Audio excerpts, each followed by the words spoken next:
Hello friends, today we are going to see the stepwise procedure for the design of footing. Okay, how to design a single isolated pad footing. Okay, now you have to design the pad footing means what you have to decide. You have to decide the thickness of footing. You have to decide the size of footing. You have to decide the reinforcement required for the footing. Means this B, say you can say this is L and this is B, and this is a DF, depth of footing, and this is the amount of reinforcement. Okay, so means what we have to find out? We have to find out width, we have to find out length, we have to find out the depth of footing. Then what about the reinforcement? See, reinforcement there is there in both the direction, x direction as well as in y direction. Okay, so ASTX and ASTY. See, suppose this is the plan of your footing, then your reinforcement lies along both the direction like this. It's like a slab. Okay, so this is the design requirements for the footing. Now what will be the given data? Your given data will be grade of concrete will be given, grade of steel will be given. So then PUE will be given, factored load will be given, then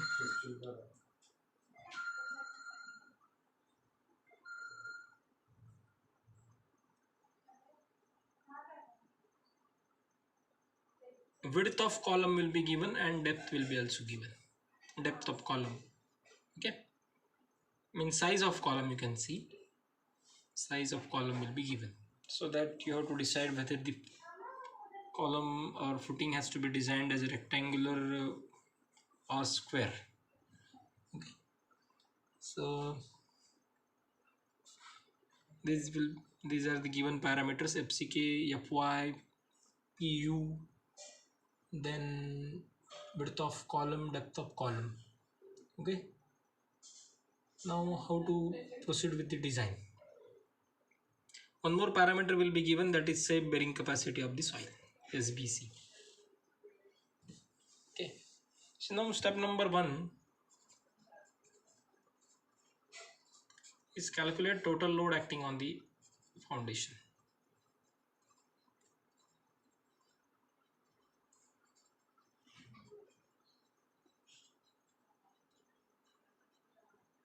Total load acting on the foundation. Now how to calculate this total load? See, load acting on the footing will be load from the column and load from the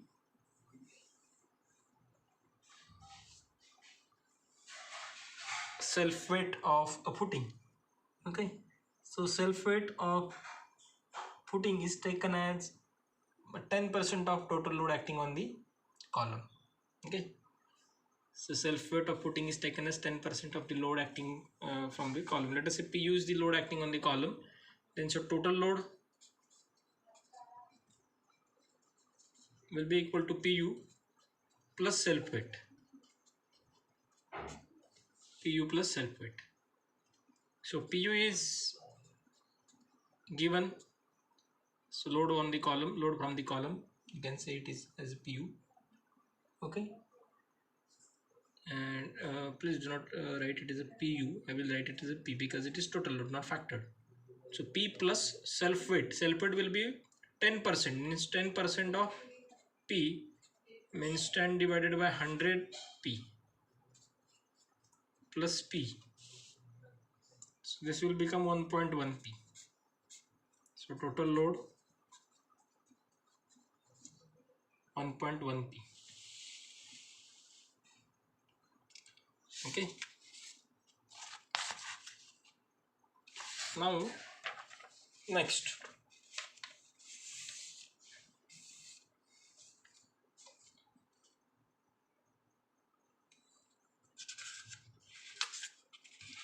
next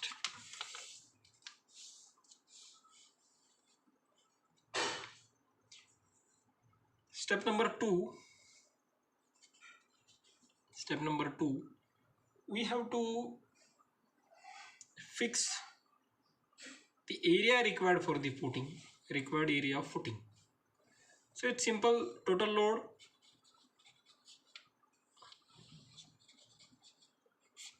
divided by SBC. Here we will not take the total load, factor load, we will take the total load only, that is 1.1 p divided by SBC. Soil safe bearing capacity will be given, so 1.1 p divided by SBC you have to check, and you have to calculate the required area. Okay, then next,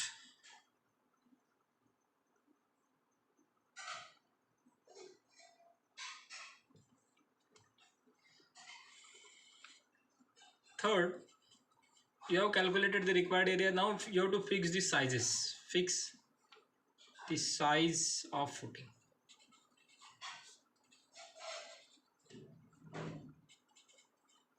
How to fix the size? Suppose this square footing is there,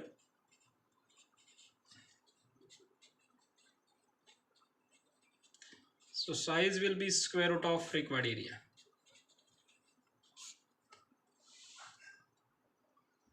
Size will be square root of required area.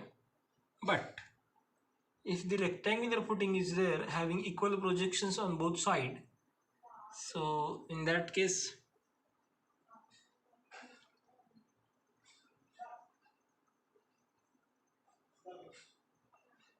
you have to calculate the size of footing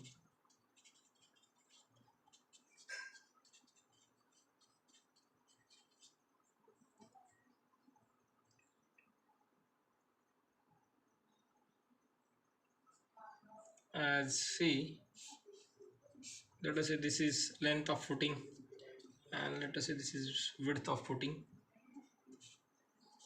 and this is your column. Okay, let us say this is D and this is B. Okay, so you have to suppose maintain the equal projections, so projections will be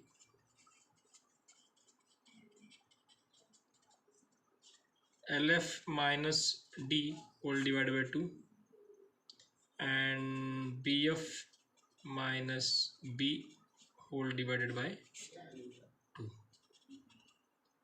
BF minus B whole divided by 2 and LF minus D whole divided by 2. Projection means this distance. And suppose you have to maintain the equal projections, so this LF minus D whole divided by 2 should be equal to BF minus B whole divided by 2.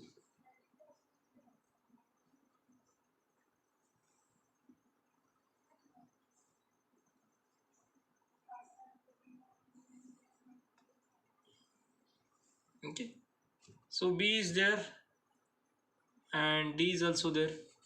B will be given to you and D will be given to you. If you solve this, you will get the relation between L and B here, and next, if you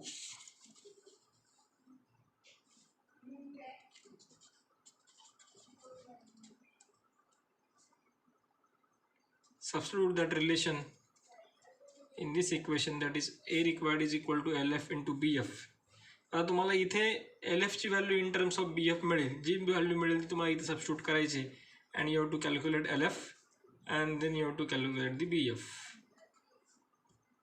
Okay, and then you have to check the projections also, and these projections will be equal from both the sides. Okay, this is how you can work out the size of footing for the rectangular type footing. And for square type of footing, the adapting the size or obtaining the size of footing is a little bit simple. Okay, then step number 3.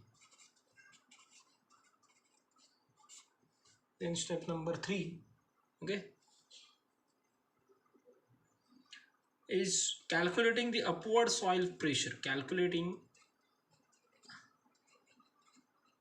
upward soil pressure.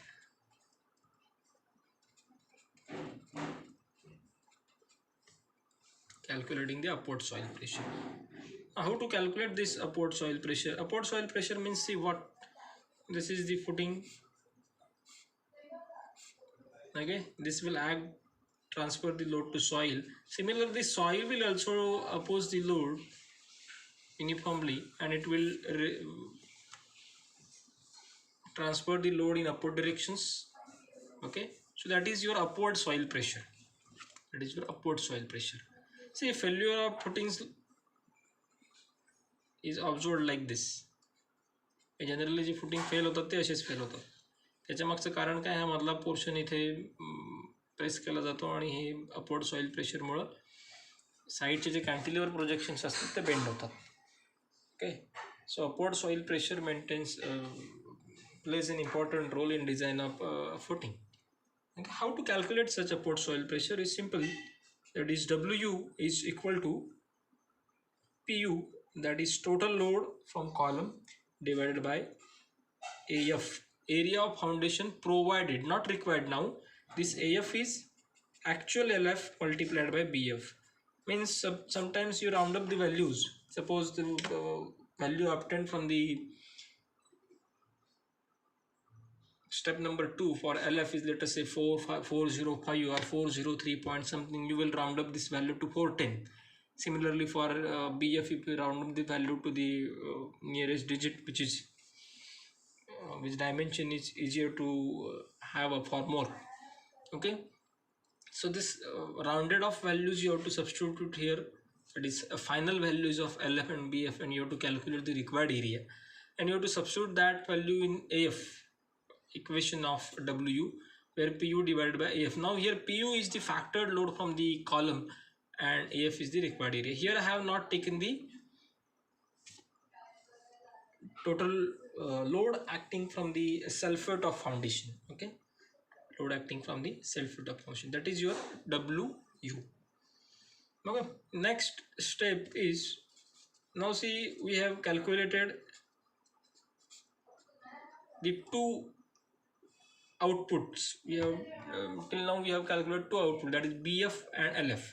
Now again 2 or 3 values you have to obtain. One is depth of foundation, second is reinforcement required along X direction and reinforcement required along Y direction. So calculating depth is again a critical part. Our depth calculation have 3 different criterias. One is a bending moment criteria, second is a punching shear criteria, and third is the one-way shear criteria. So these criteria are the criteria, means these are the failure modes of foundations. Okay, so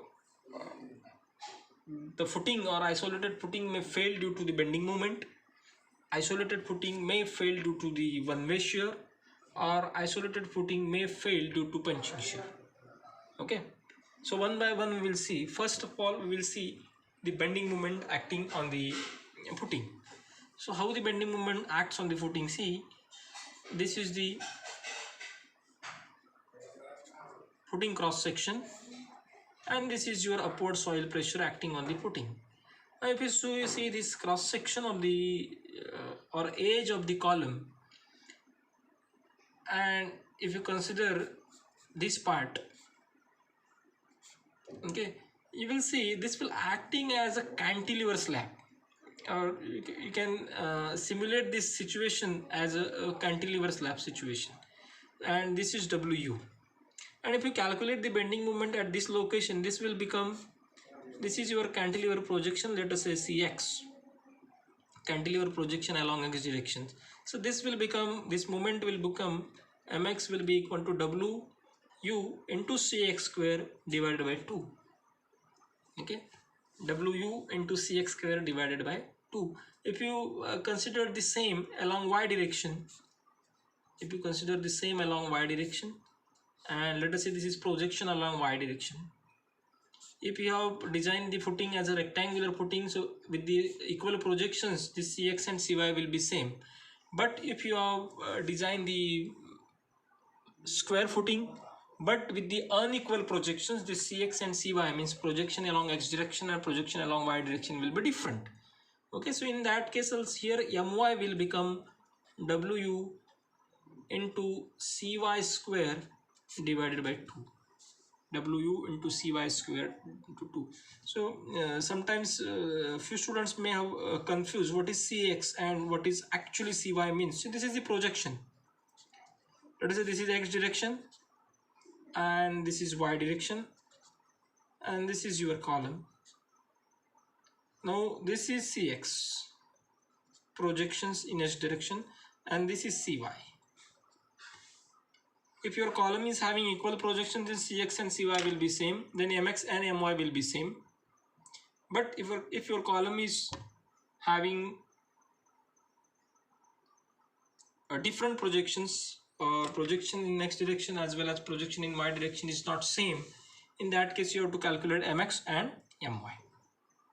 Now this bending moment plays an important role. If your depth is not sufficient to withstand the bending moment acting on the beam, so this footing will break here, or this footing will fail due to bending. This footing will fail due to bending. Okay, this will fail in excessive bending compression or excessive bending tension. Okay, this will not fail here, this will fail due to bending, either bending compression or bending tension. Okay, now we'll check what is the depth required for this particular movement. Okay, I have told you there are 3 different criteria to check for the depth required for the footing. Okay, now first one is checking the depth required to resist the bending moment. Okay, D required. Now you have to take the maximum bending moment from these 2 equations. या दोन्ही मधला mx आणि my मधला जो maximum bending moment आहे तो तुम्हाला इथे घ्यायचा आहे. If your projections are same, then your mx and my will be same. If your projection is different, then mx and my मधला जो maximum आहे तो तुम्हाला घ्यायचा आहे. जो maximum आहे तो तुम्हाला घ्यायचा आहे. Now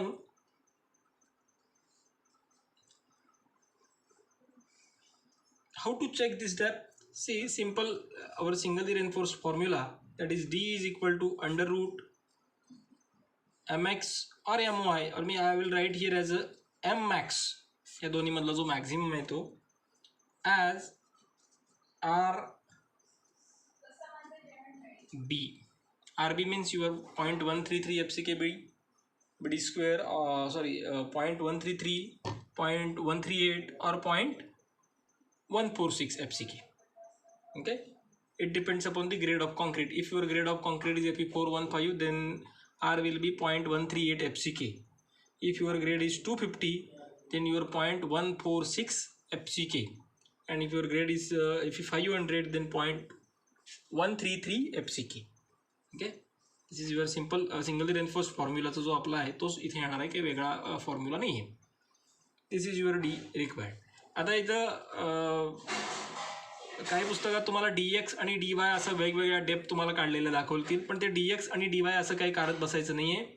कारण तुम्ही फुटिंगला x डिरेक्शनला वेगळी डेप्थ आणि y डिरेक्शनला वेगळी डेप्थ असं तुम्हाला प्रोव्हाइड करता येत नाही. डेप्थ तुम्हाला एकच प्रोव्हाइड करायची आहे. सो इथं बेंडिंग मुवमेंट घेताना जो दोन्ही मधला मॅक्झिमम आहे mx आणि my मधला तो घ्यायचा आणि D रिक्वायर्ड कॅल्क्युलेट करायची. Okay, so let us say this is D, this D is late us से 200 mm. ओके, सो ही तुमची डेप्थ झाली. आता इथं आलेली जी डेप्थ आहे ही तुम्हाला पुढे चेक करायची. This depth you have to check for the punching shear and you have to check it for the one way shear. So first of all we will see how to check it for the one way share.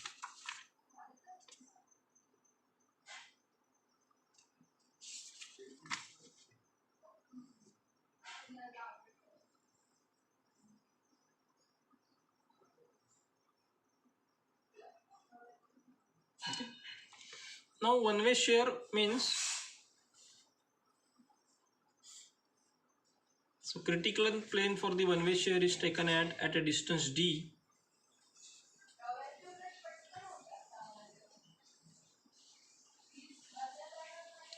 from the face of column.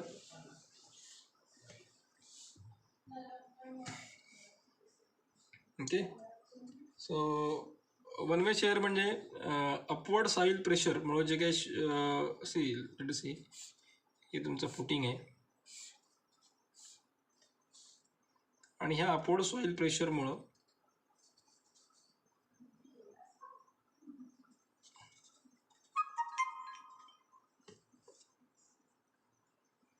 Upward soil प्रेशरमुळं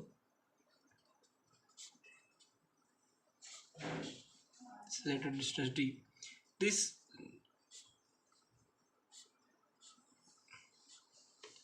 pad footing will be having a shear crack. Okay, and the critical section is there at a distance d from the face of column. Okay, now how the failure takes place. See, what is the shear force acting on this beam or this particular section is the shear force on this shaded portion. ह्या shaded पोर्शनवर जो share force आहे तो ह्या critical सेक्शनवर येणार आहे. Okay, how to work out this area of this shaded portion. Simply let us say this is your BF and this distance you can calculate because this total distance is known to you. Then this is your projection, this is width of column, and this is your D, which we have obtained from the previous step. Okay, you can calculate the shaded area. So shear force acting on this particular critical section is simple: shaded area multiplied by intensity of force. Simple. Okay, now who will resist that particular shear force? Simple, the concrete section available here. इथं जो concrete section आहे तो concrete section म्हणजे काय, हा तुमचा कॉन्क्रीटचा section आहे. इथे जर तुम्ही कट केलात आणि जर इथून तुम्ही इथे जर तुम्ही कट केलात सेक्शन आणि इथून जर तुम्ही त्याचा व्ह्यू बघितला तर तुम्हाला हा कॉन्क्रीट सेक्शन असा मिळेल. ओके, हा जो कॉन्क्रीट सेक्शन आहे ज्याची विड्थ आता इथं BF आहे आणि डेप्थ D आहे, हा कॉन्क्रीट सेक्शन हे तुमचं शेअर फोर्स रेजिस्ट करेल. Okay, so that share force resisted VC is simply area D into BF multiplied by tau C.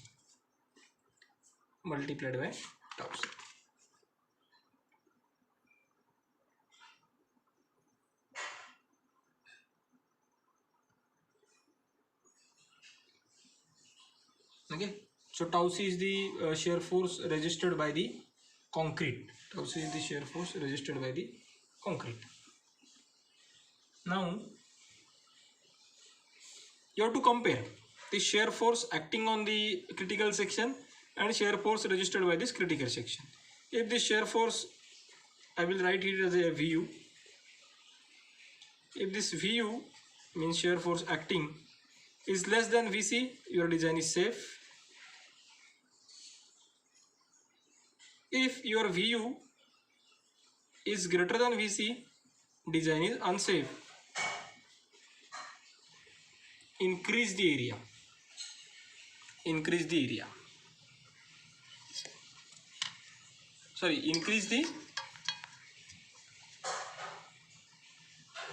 depth. समजा जर VU हा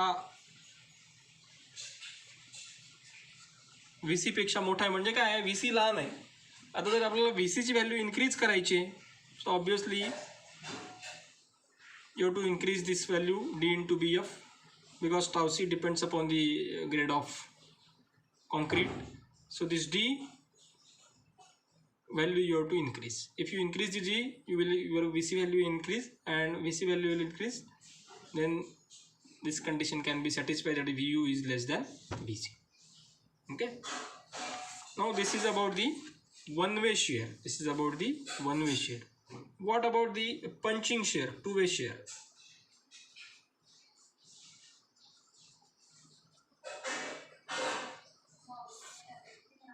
What about the two-way shear?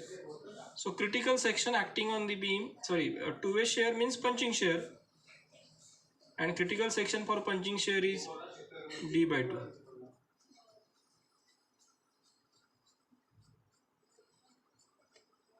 D by 2.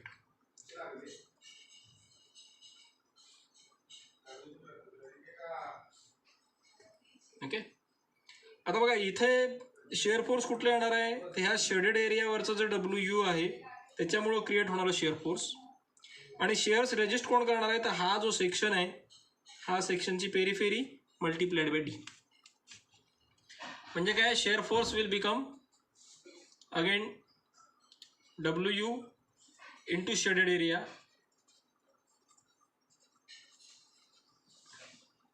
and this is your VU. What is VC? Perimeter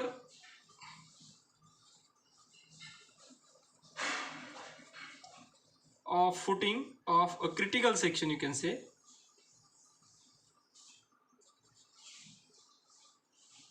into D,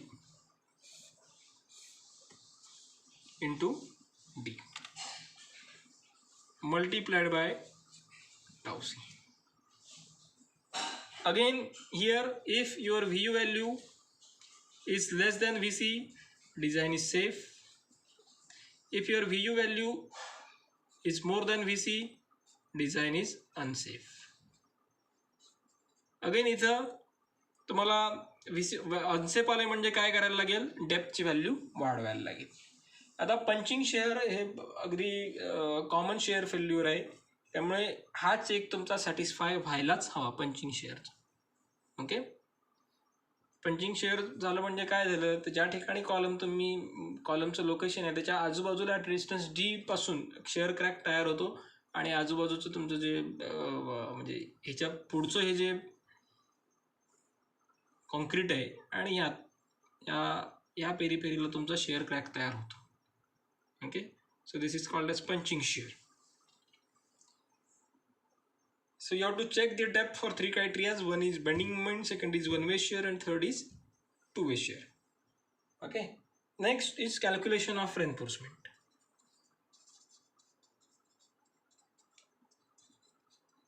So reinforcement calculation साठी तुमचा जो formula आहे हा तोच formula जो आपण स्लॅबमध्ये वापरलाय, ASTX आणि ASTY चा. ASTX means reinforcement along X direction and ASTY means reinforcement along Y direction. Okay, so here 0.5 FCK divided by Fy into bracket 1 minus under root 1 minus 4.6 1 minus 4.6 mx divided by FCK by D square, bracket complete B into D. Similarly 0.5 FCK for ASTY divided by Fy into under root 1 minus 4.6. Now here will be MU. Simple है, FCK BD square bracket complete B into D. Okay, this is ASTX and ASTY. You can calculate the number of bars, you can calculate the spacing along X direction, spacing along Y directions. So this is how you can design the single isolated pad footing. First step is to calculate the load, second is to calculate the required area, third is to proportionate the size of footing, then fourth is to find out the depth. For that, first of all you have to calculate the bending moment, Then you have to check the depth for the bending moment. Then you have to calculate the depth required for the one-way shear. Then you have to calculate the depth required for the two-way shear. Okay, if all criteria are satisfied, then the maximum depth required, you have to take it as a depth required for the foundation. Then you have to calculate the reinforcement. Formula is same as that of used for the slab. Okay, A/X and A/Y. Thank you.